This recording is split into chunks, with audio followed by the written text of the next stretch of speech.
Cold Steel, new model Voyager. That's a large clip blade in plain edge. Cold Steel, new model AK-47, also in large, clip blade of course, plain edge. Cold Steel, new model Recon 1, you guessed it, large in size, clip blade, plain edge.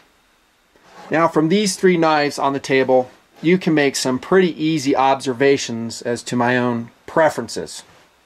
For what they're worth. Not much. But you could. And they will be no surprise to you if you've been watching the Nutnfancy Knife Show here for the last 5 or so years. They would be as follows. In a tactical philosophy of use, you generally prefer a larger blade. True statement. I do. 2. You love clip blades. Or buoy-shaped blades. Also a true statement. I think they do most, not all, but most tasks quite well. They slice well, they pierce cut well, they have a precise tip, they're strong enough for my purposes, they're easier to sharpen. Yeah, I love clip blades. Really do. Some spear points too, just depends. And then, Nutnfancy, you love the plain edge. Another true statement. Wow, you guys got me down pat. I do. I like the plain edge in most cutting tasks, not all. And it depends which manufacturer we're talking about as far as how they do serrations. Kershaw does some really nice ones. CRKT with their VEF does some really nice ones. Just depends. But generally, yes, I like a PE blade. Because I can sharpen it like I've done this sucker on the EPA. That is my current favorite sharpener, the Edge Pro Apex. Just wicked sharp. Who needs serrations when it's like a razor? So you are correct. I like PE. And then the bigger picture, I guess, when we're talking about these three blades, making, I don't know, overall observations is, hey, Nutnfancy, you like Cold Steel. You are correct. I do.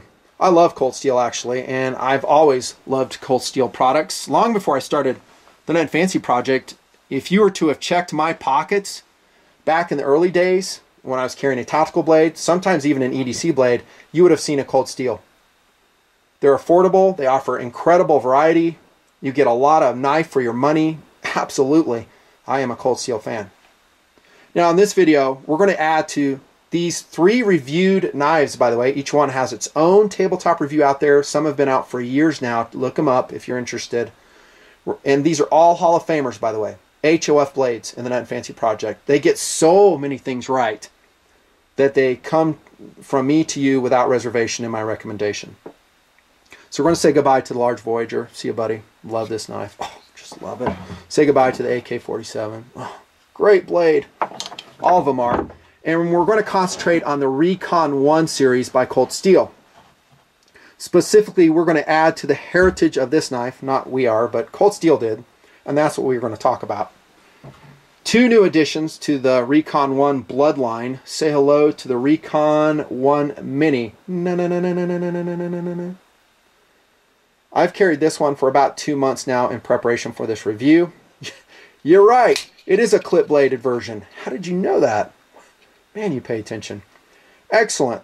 So there's a clip blade, plain edge version. Comes in Tanto, serrated versions as well. We'll see some of that here in a second. Here comes a spear point version of the Recon 1 Mini. Nice. I like that blade shape too. And this blade, absolutely. These are all instant Hall of Famers, just so you know. Every knife I'm putting on the table just is. You'll see why as the review progresses. We'll make it as short as we can. And then 2 very tiny, uber lightweight additions to the Recon 1 line. Say hello to the Recon 1 Micro. Oh man, that is a small little blade. Spear point version right there. I told you you'd see this. Here comes a Tanto version. Right here. The Micro Recon 1. Welcome to the Nutnfancy tabletop review of this knife and that knife. We'll leave this one on the table. We might reference it as we go along. Let's jump right into philosophy of use. I'm going to start off with these 2 tiny ones, the Micros. This might surprise you.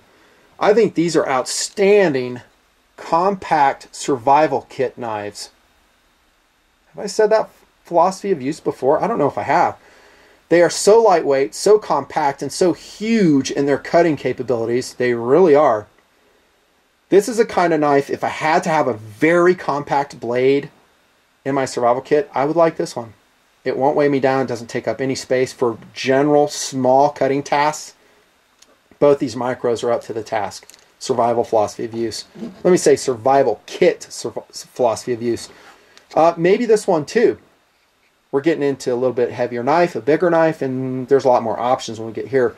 Really, when you get to this size and weight, there aren't many other knives, if any, that measure up to the Cold Steel Recon 1 Micro, in my opinion. So survival kit blades, absolutely. Everyday carry, of course. That's a no-brainer. Utility knife. This is a keychain knife. Can always be with you wherever it's legal. Just clip it on your keychain, off you go. You have it. And I don't like clipping large or heavy knives to my keychain. It wears your ignition out in your vehicle. I've said that before in some reviews. I don't think this knife will do it at all. It's just so lightweight, as we'll see. Great EDC blade. Very unobtrusive. If you don't or can't clip a knife to your pocket, the Recon 1 Micros, there you go. Same with the minis. Right up there. And by the way, these don't have clips. They're just keychain. These ones do. Great EDC option. In fact, I think that's our primary calling, the Recon 1 Minis. I said when I reviewed the Recon 1, the full size, the large, too big for me, usually EDCing. It's a tactical blade, first and foremost. Big brother here. A great tactical blade, a HOF tactical blade. How about the Mini? Could that flex into a tactical / emergency defensive philosophy of use? I would say yes. You'll see when we take a very close look at the handle, it inherits all the traction of Big Brother. It does. It does lack jimping, as we'll see.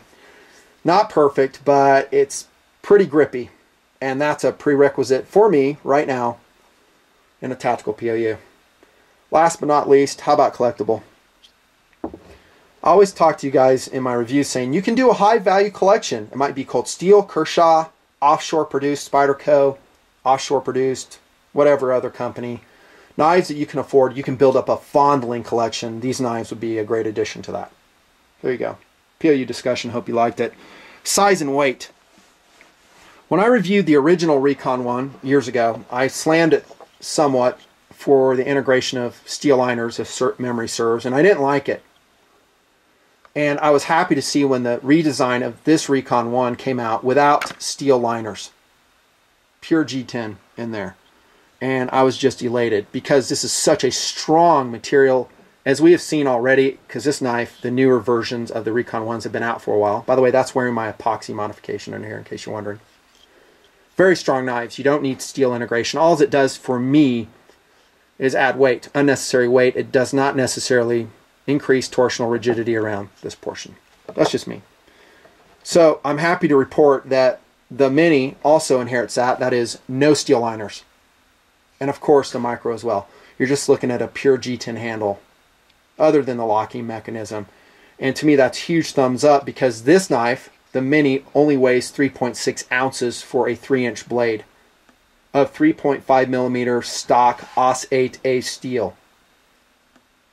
That's a decent weight. Not the lightest in the world, not going to say it is, because we have the Osborne Axes out there. What do they weigh, like 3-ish or something like that?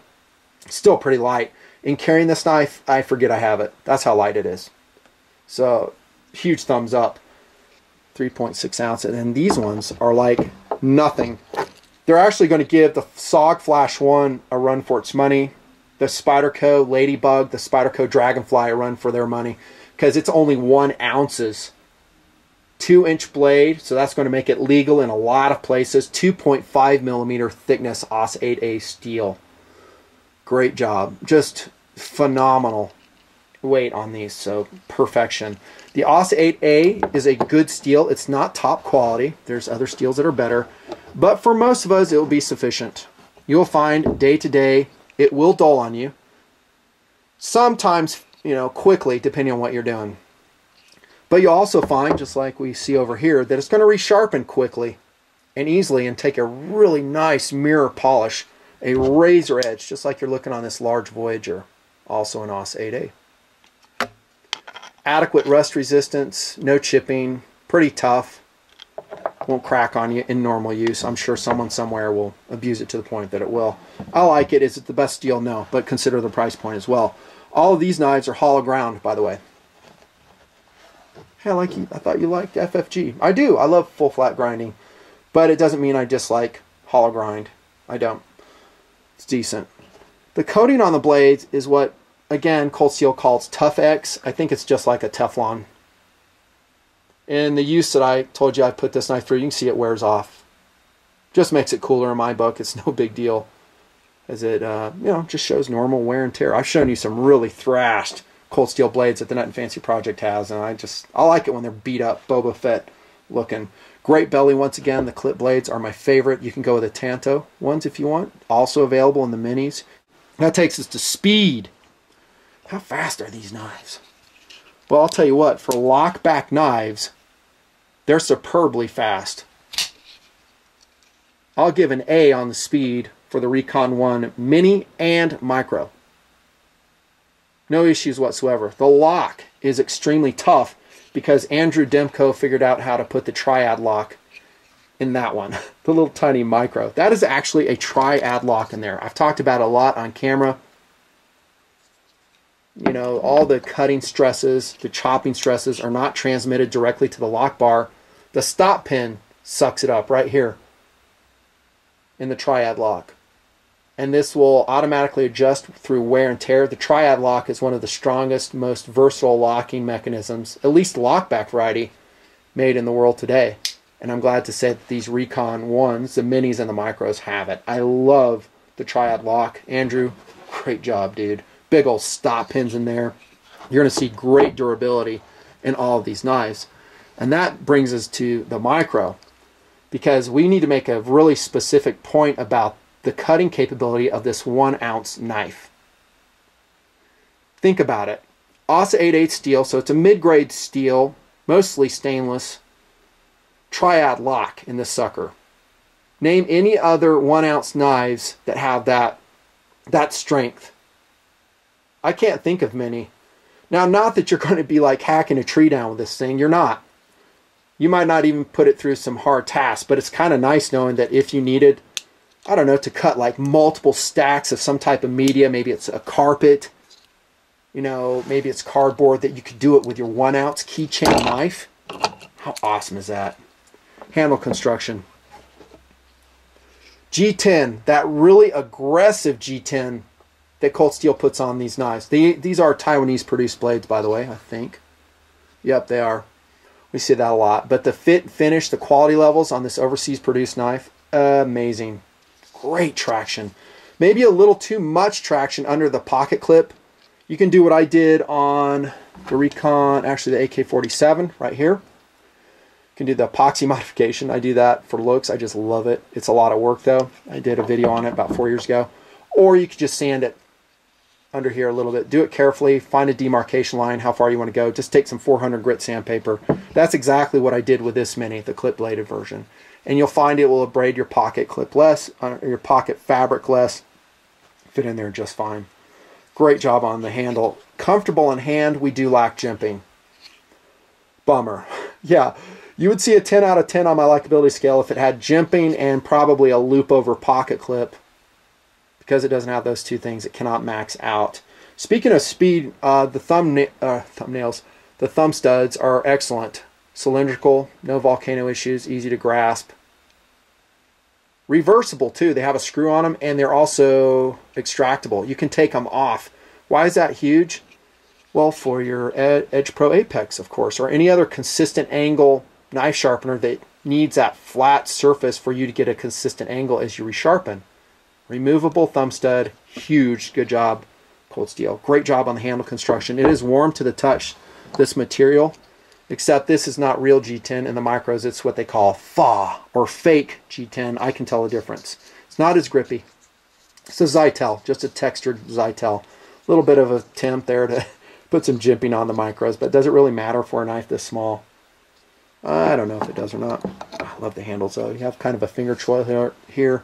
And the reason I say I can put this one into a tactical philosophy of use is because it does have that choil and has a side traction. Really nice. You can go reverse grip with it as well. So I would say pretty good on the ergonomics. It's not perfect because of lack of jimping. Clip design. That's what we've seen forever. You're going to have two clips come with a lot of your Cold Steel because of the way they're shaped. In case you're left-handed, you're going to switch your Thumb stud over if you're a lefty, and your I can't speak. Here we go again, derailing. Your pocket clip over. So that's cool. It's a pure ambi knife if that's what you want to run. I like the pocket clips, so they're not flared out the way they used to be, so you don't have to mill them. They will accommodate thicker fabrics like from the tactical pants. They don't carry, ultra deep. You have this portion sticking out. And there, by the way, there's your lanyard hole. Somewhat small in the minis. I'd like to see that lanyard hole a little bit bigger. Could you drill it yourself? Yeah, probably. Big deal. Durability, I will say A+, judging from the wear I've had on the other Recons tested, Recon 1s tested here in the Nutnfancy project. I see no issues whatsoever, except perhaps rust on the Ausa 8A blade. That could happen, I guess. Be careful. But they are coated. If you're going to use your knife, like really use it, the coating will rub off, giving you a look inside the pivot point there. I didn't mention it, but the lockup, side to side, no play whatsoever, up and down, no play whatsoever as well. I'm not going to go over competitive options in this video just for time. Suffice it to say, though, the Mini and the Micro are two new Hall of Fame additions to the Cold Steel Recon 1 lineup. Highly recommended. They're lightweight, they're tough, they're durable, and relatively affordable. That's a Nutnfancy review. Take care.